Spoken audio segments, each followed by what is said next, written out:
सुप्रभात. संस्कार भारतीचं हे पुणे केंद्र आहे.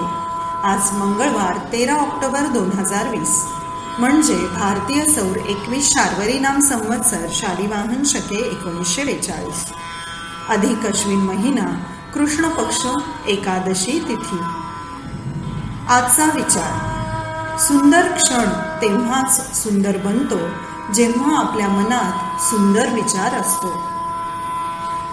यानंतर ऐकूया चिंतन. सादरकर्त्या अश्विनी कुलकर्णी. पानगळ झाल्याशिवाय झाडाला नवीन पालवी येत नाही, त्याचप्रमाणे आयुष्यात कठीण प्रसंगाचा सामना केल्याशिवाय चांगले दिवस येत नाही.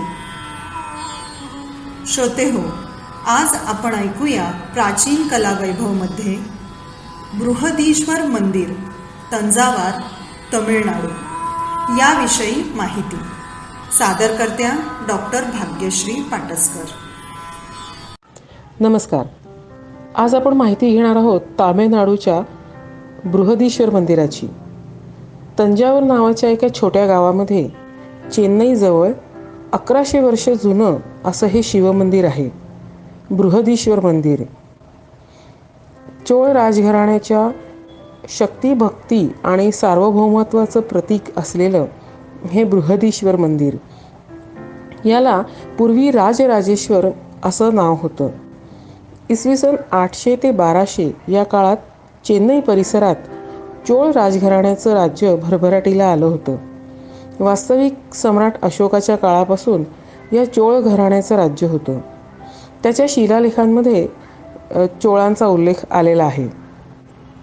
चोळ घराण्याचा राजराजा इसवी सन 985 ते 1018 या काळात गादीवर होता. महाराष्ट्रातले राष्ट्रकूट, केरळचे केरल पांड्यांचं राज्यसुद्धा तामिळनाडूमध्येच होतं.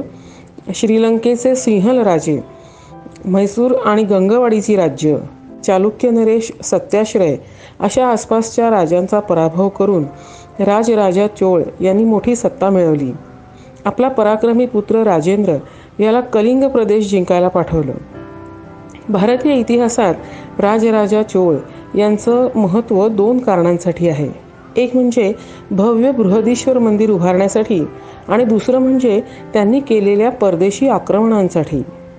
आपल्या बलशाली आरमाराच्या मदतीने राजराजा यांनी मालदीव, श्रीलंका, ब्रह्मदेश आणि आसपासची लहान लहान बेटं जिंकून घेतली. भारतखंडाच्या भौगोलिक सीमांपलीकडे राज्यविस्तार करणारा राजकेसरी राजराजा चोळ हा पहिला शासक. या आपल्या विजयाचं प्रतीक म्हणून त्यांनी बृहदीश्वर मंदिर उभारलं. इसवी सन 1002 मध्ये या मंदिराचं भूमिपूजन झालं. इसवी सन 1003 मध्ये हे काम सुरू केलं आणि 1010 या वर्षी साधारणपणे ते पूर्ण झालं. 1003 ते 1010 एवढ्या काळामध्ये या बृहदीश्वर मंदिराचं बांधकाम झालं. त्या काळात जगात सर्वात मोठं मंदिर म्हणून बृहदीश्वराचा मान होता. द्रविड स्थापत्य शैलीचा हा सर्वोत्तम नमुना आहे. इसवी सन 1011 मध्ये या मंदिराचा कुंभाभिषेक सोहळा झाला. बृहदीश्वर मंदिराभोवती खंदकातून पूर्वी नदीचं पाणी खेळवलं होतं. मंदिराभोवती खंदक आणि तटबंदी पूर्वी होती तशी बऱ्यापैकी आजही शिल्लक आहे. 2 गोपुरं आपल्या स्वागतासाठी उभी आहेत. ही तटबंदी 17व्या शतकात मराठ्यांच्या काळात बांधली गेली. आतल्या गोपुरांवर अप्रतिम शिल्प आणि सुंदर सुंदर मूर्ती कोरलेल्या आहेत. काही भाग विटांचा तर शिखरावर ग्रॅनाईटची प्रचंड शिळा असलेलं पहिलं गोपूर मराठा गोपूर म्हणूनच ओळखलं जातं. याच्यावर 5 कुंभ आहेत. पहिल्या गोपुरासारखं नक्षीकाम असणारं दुसरं गोपूर उंचीने थोडं कमी आहे. याच्या दोन्ही बाजूंना द्वारपालांची मोठी शिल्प आहेत. शिवपार्वती विवाह प्रसंग इथे कोरलेला आहे. या गोपुराला राजराजा प्रवेशद्वार असं म्हणतात. दोन्ही गोपुरांवर शिवपुराणातले प्रसंग कोरलेले आहेत. दुसऱ्या गोपुरापासून भक्कम अंतर्गत भिंत बांधलेली आहे. त्यावर नंदीची शिल्प ओळीने बसवलेली आहेत. आवारात ग्रॅनाईटचा नंदी मंडप आहे. नायक मंडपम म्हणून परिचित असलेला हा मंडप विजयनगरच्या राजांनी उभारला, पण नंदी मात्र आधीपासूनच होता. भव्य नंदी बघून आपण अगदी स्तंभित होतो. एकाच दगडात कोरलेला अप्रतिम नंदी हा 12 फूट उंच, 20 फूट लांब आणि 8 फूट इतका रुंद आहे. असा भव्य नंदी इतरत्र कदाचितच कुठे असेल. नंदी मंडपाच्या छतावर आकर्षक गडद रंगात देवदेवतांची चित्र काढलेली दिसतात. नंदी मंडपापुढे कोरीवकाम केलेला धातूचा उंच ध्वजस्तंभ आहे. पुढे येतं ते बृहदीश्वर मंदिर. प्रशस्त पायऱ्यांचा मार्ग चढून आपण मंदिरात प्रवेश करतो. आयताकार मंदिराचं अधिष्ठान काटकोनी आहे. भव्य पण अतिशय प्रमाणबद्ध. जितका साधेपणा तितकाच नेटकेपणा इथल्या स्थापत्याची आणि शिल्पकलेची वैशिष्ट्ये आपल्याला सहज सांगता येतील अशी नजरेत भरतात. अधिष्ठानाची उंची आहे 50 फूट. अधिष्ठान म्हणजे असा ओटा ज्याच्यावर मुख्य मंदिर उभारलेलं असतं. हा ओटाच 50 फूट उंचीचा आहे.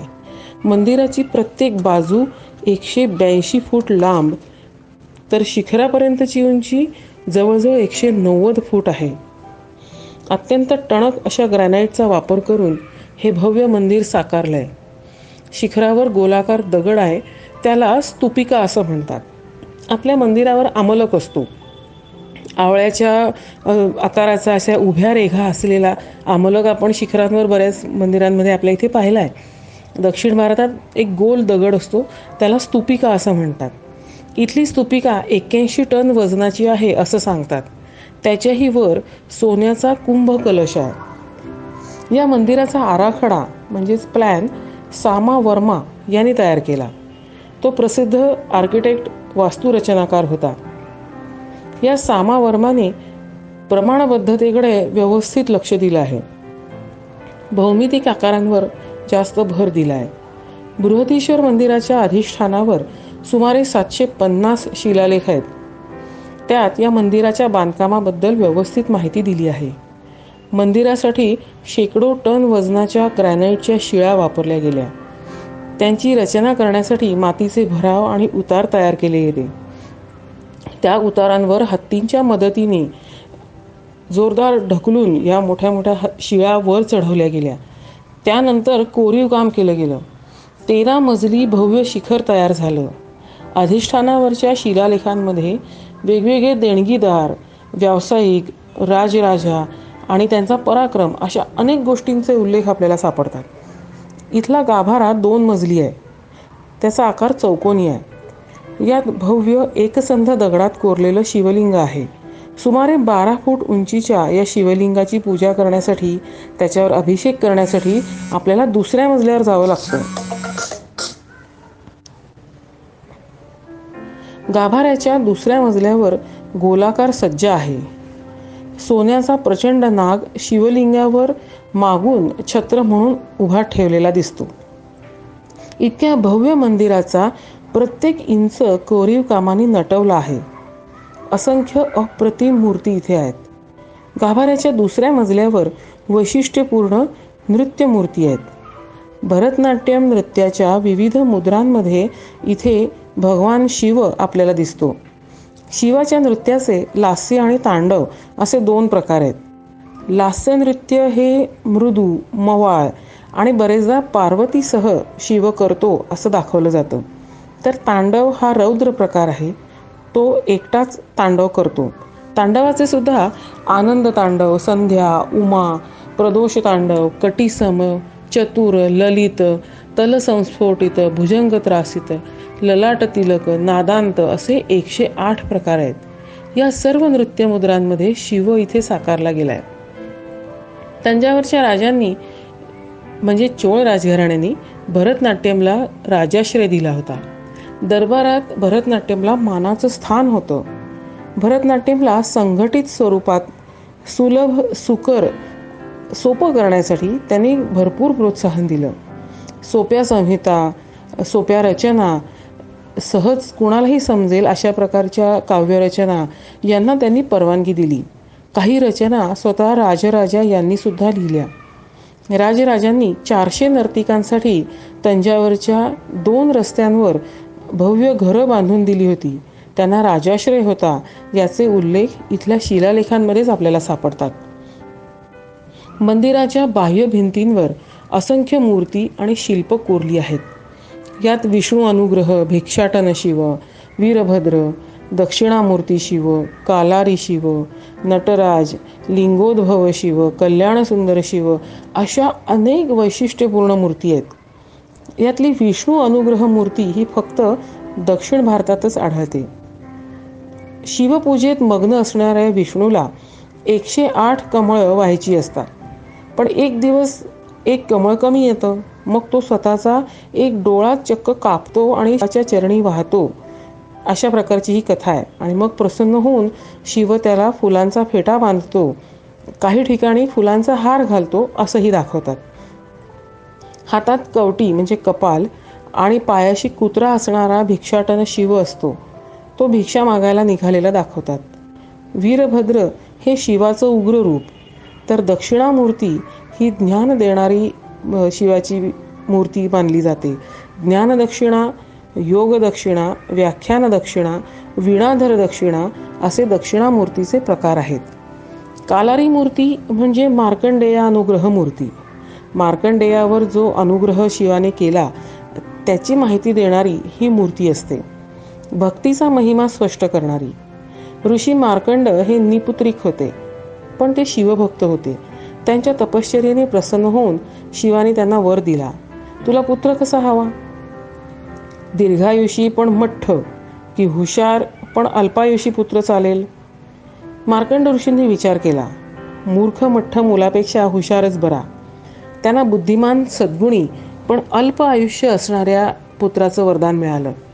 या मुलाचं नाव मार्कंडेय. ऋषींनी त्याला आपल्याकडच्या सर्व विद्या शिकवल्या. तो बुद्धिमान होताच. मार्कंडेय शिवभक्त होता. तो रोज शिवपिंडीवर अभिषेक करत असे. 16 वर्षांच्या मार्कंडेयाचं आयुष्य संपत आलं. घटका भरली. स्वतः यमराज त्याचे प्राण घेण्यासाठी आला. भीतीने मार्कंडेयाने चक्क शिवपिंडीलाच घट्ट मिठी मारली. महादेवाचा धावा केला. आपला भक्त संकटात असल्याचं बघून प्रत्यक्ष शिवशंभू त्या ठिकाणी पिंडीतून प्रकटले आणि अक्षरशः लाथ मारून त्यांनी काळाला परतवून लावलं. आपल्या भक्ताला जीवदान दिलं. दीर्घ आयुष्याचं वरदान दिलं. भक्ती सर्वश्रेष्ठ असल्याचं या कथेतून अधोरेखित केलंय. ही कथा मार्कंडेयानुग्रह मूर्तीतून साकार होते. बृहदीश्वर मंदिराच्या बाह्य भिंतीवर मोठे कोरीव कोनाडे म्हणजेच देवकोष्ठ आहेत. त्यात गणेश, लक्ष्मी, विष्णू, भूदेवी, सरस्वती, महिषासुरमर्दिनी, भैरव, नरसिंह, वराह अशा अनेक देवता मूर्ती तुम्हाला दिसतील. चंद्र, सूर्य, इंद्र, वरुण, अग्नी, ईशान, यम, कुबेर अशा वेगवेगळ्या उपदेवतांच्या किंवा अष्टदिक्पालांच्या भव्य मूर्ती आपल्याला दिसतात. या 6 फूट उंच मोठ्या मूर्ती आहेत. सगळं विश्व हे शिवाने व्यापलेलं आहे असं सूचित करणारी लिंगोद्भव शिवमूर्तीसुद्धा इथे आहे. सांख्य तत्वज्ञान प्रतिबिंबित करणारी अर्धनारी शिवमूर्ती, नृत्यमग्न शिव, पार्वतीचा विवाह दाखवणारी कल्याणसुंदर शिवमूर्ती अशा अनेक आकर्षक मूर्तींनी हे मंदिर सजलं आहे. या सगळ्या मूर्ती बघून आणि समजून घ्यायला जवळजवळ पूर्ण दिवस जातो. मराठी जनतेला बृहदीश्वर मंदिर आणि तंजावरबद्दल विशेष आपुलकी वाटते. शहाजी राजांचे पुत्र छत्रपती शिवाजी महाराजांचे सावत्र बंधू व्यंकोजी राजे यांनी इसवी सन 1674 तंजावर जिंकलं. कर्नाटकापासून तंजावरपर्यंत मराठी सत्ता स्थापन केली. जिंजीचा किल्ला त्यांच्या ताब्यात आला. आजही तंजावरमध्ये त्या काळातली जुनी मराठी भाषा बोलणारे बरेच लोक आहेत. ते वर्ष तिथे मराठी सत्ता अस्तित्वात होती. बृहदीश्वर मंदिराची देखभाल, सजावट, दुरुस्ती यासाठी या मराठी राजांनी भरीव सहकार्य केलं. गणेश मंदिराच्या जीर्णोद्धारासाठी सुद्धा त्यांनी पुढाकार घेतला. शर्फोजी राजे द्वितीय यांनी वीरासिंगम पेटाई या गावातून 108 शिवलिंग आणले. बृहदीश्वराच्या प्रांगणात पश्चिमेला त्यांची स्थापना केली. इसवी सन 1801 हे काम पूर्ण झालं. बृहदीश्वराच्या अधिष्ठानाप्रमाणेच त्या परिसरातही असंख्य शिलालेख आहेत. त्यात तामिळ, संस्कृत आणि मराठीतले शिलालेख सुद्धा आहेत. शर्फोजी राजे द्वितीय यांनी अमात्य बाबूराय यांच्याकडून लेखाचा मजकूर तयार करून घेतला. त्यात तंजावरच्या भोसले घराण्याचा इतिहास मांडला. इसवी सन 1803 बृहदीश्वर मंदिराच्या प्रांगणाच्या भिंतीवर आतल्या बाजूनी हा लेख शर्फोजी राजांनी कोरून घेतला. त्यात बृहदीश्वरासाठी त्यांनी केलेल्या सेवेचा सगळा तपशील दिलेला आहे. म्हणजे सोन्याचे अलंकार, हिरे माणक्यांसारखे रत्न, वेळोवेळी भरघोस निधी उपलब्ध करून दिला, या सगळ्यांचे तपशील त्याच्यात आहेत. मुख्य मंदिर आवारातल्या मंदिरांची दुरुस्ती, डागडुजी, सुशोभीकरण कसं कसं केलं, कधी केलं, याचा उल्लेखसुद्धा त्या शिलालेखात आहे. प्राकारामध्ये त्यांनी विहीर बांधली. विहिरीवरचा शिलालेख मात्र संस्कृतमध्ये आहे. मुख्य मंदिर, उपमंदिरं आणि नंदी मंडपात चित्र काढून त्यांनी सुशोभीकरण केलं. आजही चोळ, नायक आणि मराठी शैलीची चित्र बृहदीश्वर मंदिराच्या परिसरात अगदी स्पष्ट दिसतात. मराठी शैलीच्या चित्रांमध्ये इसवी सन 1731 गादीवर असणारे तुकोजी राजे आणि शर्फोजी राजे द्वितीय इसवी सन 1801 यांची चित्रं आपल्याला दिसतात. त्यांच्या काळात तिरुमलाई आणि विष्णू यांच्या विवाहाचं चित्र काढलं गेलं, ते सुद्धा आपल्याला बघायला मिळतं. एकूणच 1000 वर्षांचा भारतीय शिल्प आणि चित्रकलेचा वारसा सांगणारं असं हे मंदिर आहे. त्यामुळेच युनेस्कोच्या जागतिक सांस्कृतिक स्थळांच्या वारसा स्थळांच्या यादीमध्ये याचा समावेश होणं अगदी स्वाभाविकच आहे. राजराजा चोळ यांनी या मंदिरासाठी असंख्य सेवेकरी नेमले. फुलांची सजावट करणारे, नैवेद्य करायला आचारी, संगीत तज्ज्ञ, नंतर गायक, वादक, नर्तक, पुजारी तर लागतातच मंदिरासाठी, मंत्रपठण करणारे आणि मंत्र शिकवणारे असे शास्त्री, पंडित, दप्तर लिहिणारी माणसं, सुतार, शिल्पकार, रंगारी अशा अनेक सेवेकऱ्यांची यादी इथल्या शिलालेखांमध्ये दिली आहे. मंदिराच्या प्रशस्त दगडी व्यासपीठावर धार्मिक आणि सांस्कृतिक कार्यक्रमांचं आयोजन नियमाने केलं जात असे. उत्सवाच्या काळात तर हा परिसर गर्दीने अगदी फुलून जायचा. या सगळ्या उत्सवांचं वर्णन आणि त्याचे तपशीलसुद्धा इथल्या शिलालेखांमध्ये येतात. या सगळ्या परंपरा मराठी सत्तेच्या काळातसुद्धा पाळल्या गेल्या, जपल्या गेल्या. हे किती मोठं वैशिष्ट्य आहे. या सर्व गोष्टी विचारात घेता त्या काळामध्ये केवढी सुबत्ता होती याची आपल्याला जाणीव येते. आता मराठी सत्ता, भोसले घराणं यांची माहिती देणारा बाबूराय अमात्य यांनी लिहिलेला मराठी शिलालेख हा आज तरी जगातला सर्वात मोठा शिलालेख आहे. किती अभिमानाची गोष्ट आहे नाही का आपल्यासाठी? जगातला सर्वात मोठा शिलालेख, तो सुद्धा मराठी भाषेत आणि भोसले घराण्याची माहिती देणारा. त्यामुळे बृहदीश्वरला भेट द्यायची उत्सुकता आपल्यामध्ये अजूनच वाढणार आहे. इसवी सन 1010 कलशारोहण झालेल्या मंदिराला 2010 1000 वर्ष पूर्ण झाली. त्यानिमित्त तामिळनाडू सरकार आणि केंद्र सरकारच्या वतीने मोठे समारंभ झाले, उत्सव आयोजित केले गेले. देशातल्या वेगवेगळ्या शाखांच्या नामवंत कलाकारांनी बृहदीश्वराला सेवा अर्पण केली. रिझर्व्ह बँकेने 5 रुपयाचं विशेष नाणं प्रसिद्ध केलं. त्यावर बृहदीश्वर मंदिराचं चित्र आहे. भारतीय टपाल खात्याने 5 रुपयाचं तिकीट प्रकाशित केलं. या आधीच 1954 भारत सरकारने बृहदीश्वर मंदिराचं चित्र असलेली 1000 रुपयाची नोटही प्रकाशित केली होती.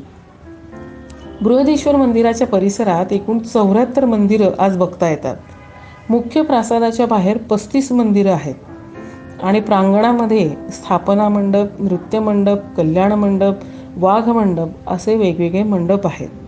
कार्तिकेय, गणेश, नटराज, चंडिकेश्वर, पार्वती अशा उपदेवतांची किंवा शिवाच्या परिवारातल्या देवतांची उपमंदिरं आहेत.